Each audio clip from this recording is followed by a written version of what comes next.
spot to start the week.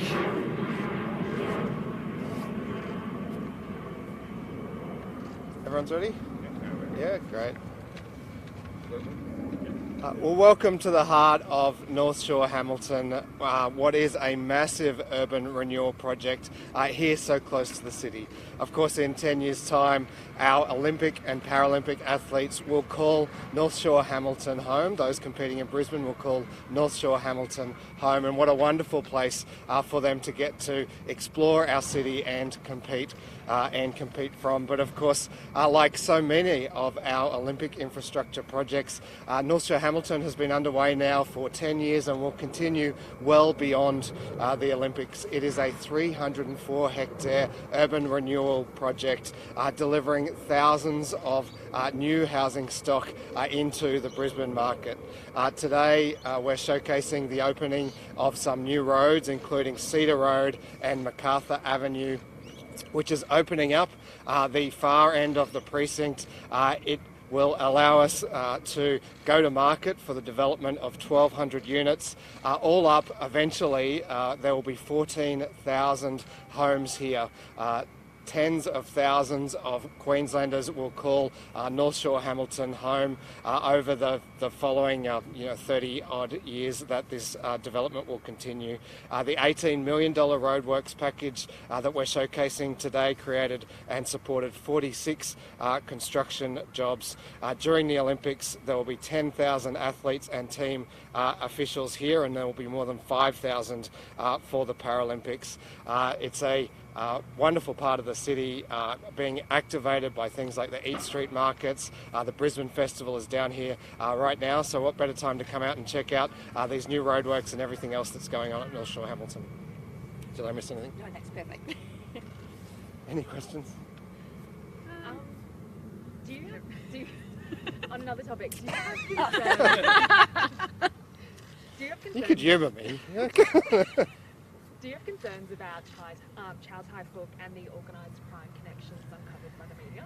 Look, I've seen the Attorney General's comments, and I think they are fair. Obviously these kinds of links are concerning. That's why we have an inquiry, and no doubt the inquiry will get to the bottom of that. Do you think the inquiry needs to be widened though?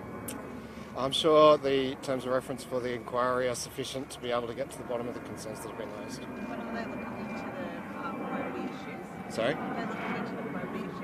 I understand the inquiry is broad, and we'll be able to look into all of those matters. What about the links between lobbyists and Like any inquiry, people are free to put forward any concerns that they have, and they'll be well considered. Should Queenslanders be concerned that a development like Queen's Wharf could potentially have connections to organised crime? The Attorney General has expressed concerns about that. I'm sure those matters will be well considered by the inquiry. And what if they're not considered by the inquiry? That's what the inquiry is for. What do you anticipate will come out of it? I'm not going to preempt that. In terms of a youth crime forum on the Gold Coast, Mayor Tom Tate wants to host one to address the issue. Would the state government be open to attending something like that? I'm always happy to work with Mayor Tate. He's a good representative of the Gold Coast. Happy to work with him on delivering on concerns of the community. Do you think the government is doing enough to manage the issue of youth crime? Look, we've put a lot of resources, extra police, a lot of support into our youth justice system, and we'll continue to do that. Of course, these matters are complicated, and addressing them is complex and complicated. We have a youth justice task force which continues to implement new initiatives to address youth crime. Do you think, though, enough is being done to target specific groups? We know in Hamilton alone there's been a major spike in car theft.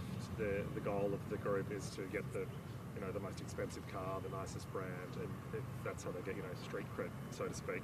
But a lot of residents here say not enough is being done to address that issue. I know our police work really hard to address all crime, including the kinds of crimes that you've outlined there, and I'm sure that between their intelligence gathering and enforcement activities, they will put a stop to it. Do you support Katarina Carroll? Very much so. Do you know if Chief Superintendent Rowita is on paid or unpaid leave, and if he took it voluntarily or not? I don't know, I'm sorry. can take those questions. Deputy Premier, what was it you who signed Jackie Tradd's indemnity and not the Premier? I was the acting Premier at the time. What were you the acting Premier? What were the circumstances involved there? I don't recall exactly, but it was just regular leave. Did you know what the court action was about when you signed off on it? I reviewed all of the advice that was provided to me, very detailed advice, all of which recommended that I approve it. So you were aware that the court action was to suppress the Triple C report from being made public when you signed off on that? That's a separate court action, Lydia. That's not the one I approved. That was the first indemnity you signed off on. Yeah. Sorry, no, as we said before, was it regular leave, did you say, with the Premier? Yeah, the Premier was on mine. So the second indemnity about the Triple C report, who signed off on that one? You should address those questions to the attorney. I was involved in the approval process for the first indemnity. I was acting Premier at the time. And do you know when that was? I can't recall the exact date, Tim, but I'm sure if we can get the date for you, and happy to go back and look at the Lead Gazette on that kind of thing. And just a question from a colleague, how open are you to changes to migration levels to help alleviate the skills shortage? Well, with an unemployment rate here in Queensland of 3.8%, the skills shortage is now the biggest impediment to sustaining our economic growth. It really is a great success story for our state, and we are now in a position where we can safely open up again for people to come and work here in Queensland. I understand that's going to be a key focus of the Jobs and Skills Summit next week, and we're certainly looking forward to welcoming new migrants here to work in Queensland.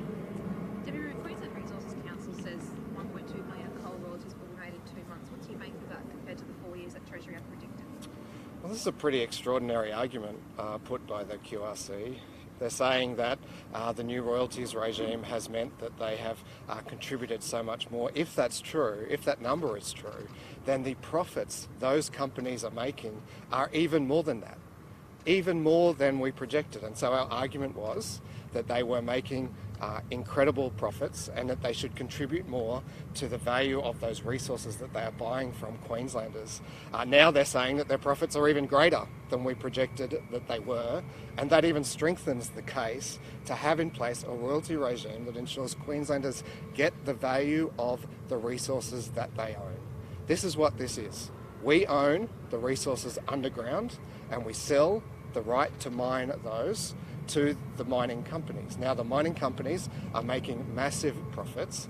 If you were selling any other product as a wholesaler to a retailer, and the retailer was making massive increases in profits, well, you'd increase your wholesale price. We are simply making sure that the royalty rate reflects the price that they are earning. If and when, as is projected, the price returns to a more trend level, then the royalty rate will return to a more trend level. But these are funds that we then use.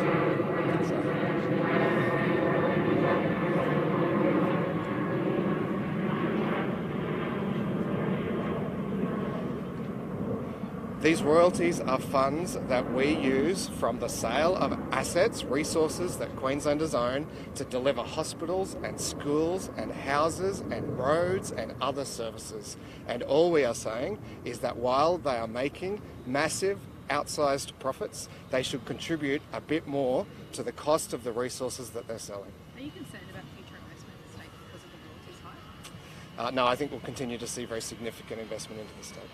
The Greens are planning on a series of protests towards the federal government to cut down on air traffic noise in these suburbs. Maybe we should just choose better spots. Would you support any moves like that to curb air traffic noise around here in Queensland?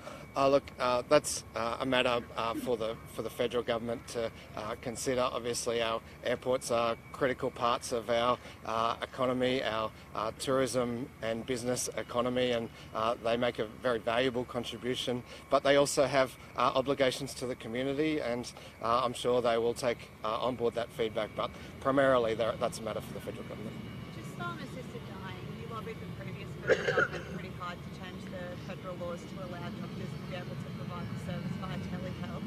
With our scheme coming on in January, what's your message to the federal government now? We would encourage the federal government to take on board the advice that was provided by our parliamentary inquiry. I know other states have expressed a similar view. It's a bigger issue here in Queensland than anywhere else in the country, really. We deliver more health services by telehealth here in Queensland just because of the nature of our decentralised population. And so I'm sure that the Health Minister, the Attorney, relevant ministers will be raising it with the federal government. The Federal Attorney General has previously said it was something that they would look at. Given the scheme starts in January, do you think they need to get a bit of a move on? We'd certainly urge them to move quickly. Obviously, they've only been elected a couple of months now, so we've been letting them get their feet under the desk and get on top of issues. But from here, we would urge them to address that concern. What will the consequences be if they don't act on this before January? We will provide very specific clinical practice advice to health professionals to ensure that they aren't breaking the law, but we would encourage the federal government to address this problem before then. We've previously, I think, provided advice that they could either change the law or at least provide advice from the DPP that they would, under what circumstances they would exercise the law, and that should be a relatively simple thing to do. Does it mean that regional Queenslanders won't have the same access to the service as other people living in metropolitan areas? It could, we hope not. Victoria has been through this and had a regime in place for some time that allows for that kind of guidance to health practitioners about what stages it is legal to provide advice via telehealth. So we'll obviously learn the lessons from them, but it would be better if this problem was fixed. Do you support the CCC heading to the High Court to try to overturn the current decision? Oh, that's a matter for the CCC. Anything else? Thank you. Have a good week. Needed Eat Street on today. Yeah. Yeah, where are the snacks? You can open a food truck for us. A dumpling right now. Next time we'll have a feature. Donut